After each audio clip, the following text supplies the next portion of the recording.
Hello and welcome to Market Vibes by CA Connect. Today we will look at the global economic update for the month of August 2025.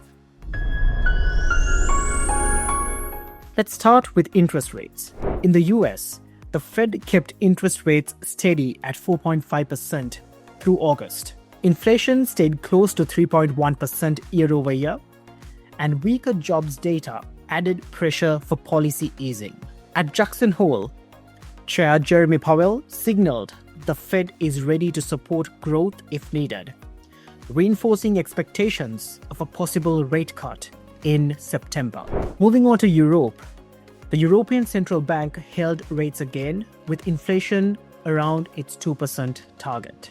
The UK, however, surprised markets by cutting its main rate to 4% in early August, even though inflation there could rise towards 4% again later this year.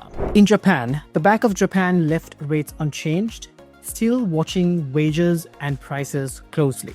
And in China, the central bank kept one-year loan prime rate at 3%, prioritizing stability. The key takeaways are that interest rates are on hold almost everywhere, except for the UK, but the Fed looks most likely to make the first cut in September. Let's take a closer look at inflation. In the US, headline inflation is estimated at about 2.8 to 2.9% year over year in August, which remains above the Fed's 2% target. But core inflation is significantly higher at around 3.1%, underscoring continued pressure in the services sector. Moving on to the Eurozone, inflation ticked up slightly to 2.1% in August, but it's still close to European Central Bank's goal, and core inflation remains stable, suggesting a broadly steady outlook. The UK, however, is seeing a rebound in inflation.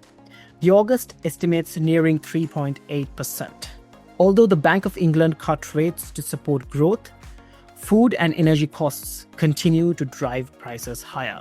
And in Japan, core inflation remains unusually high, above 3%.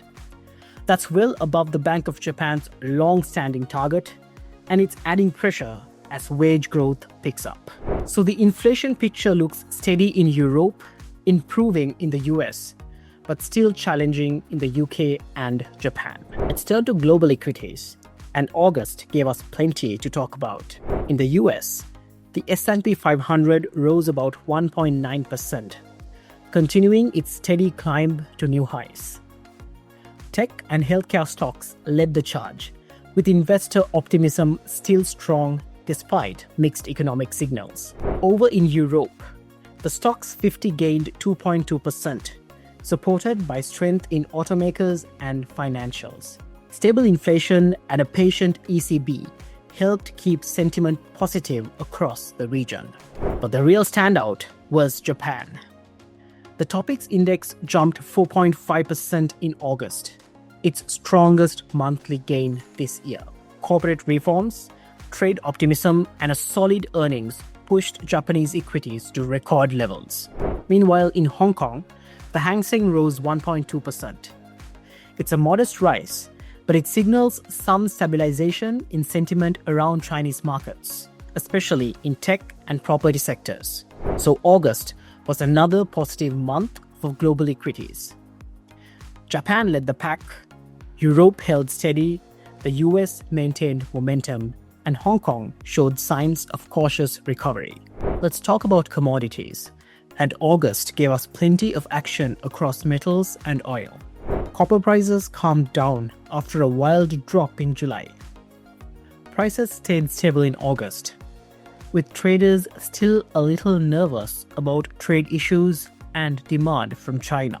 Oil made a comeback. Brent crude rose to around $69 a barrel early in the month, driven by supply cuts from major producers and rising tensions in global markets.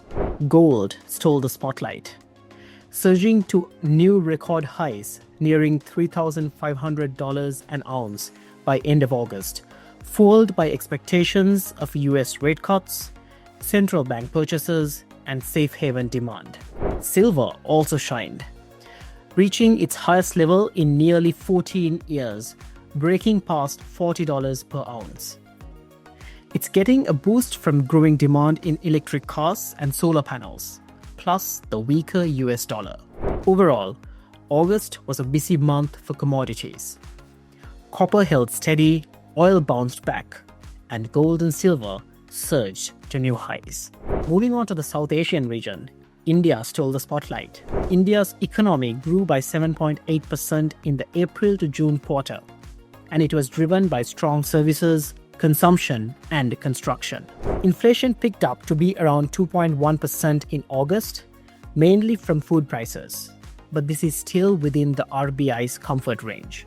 However, Indian stocks fell sharply in August after the US raised tariffs on Indian exports to 50%, hitting investor confidence. The RBI held its policy rate at 5.5%, while the government launched GST reforms and tax cuts to support growth.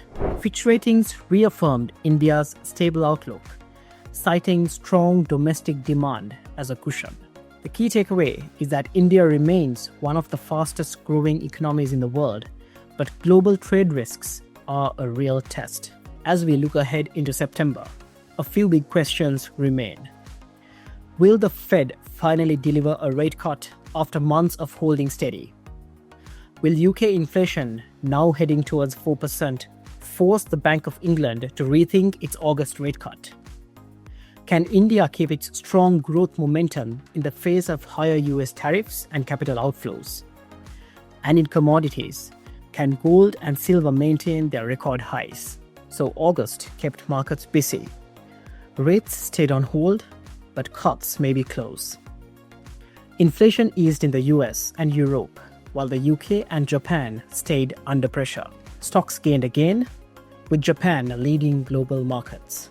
And in commodities, copper steadied, oil recovered, and gold and silver hit new highs. Thanks for joining me on Market Vibes. Stay tuned with CA Connect for more market updates to come.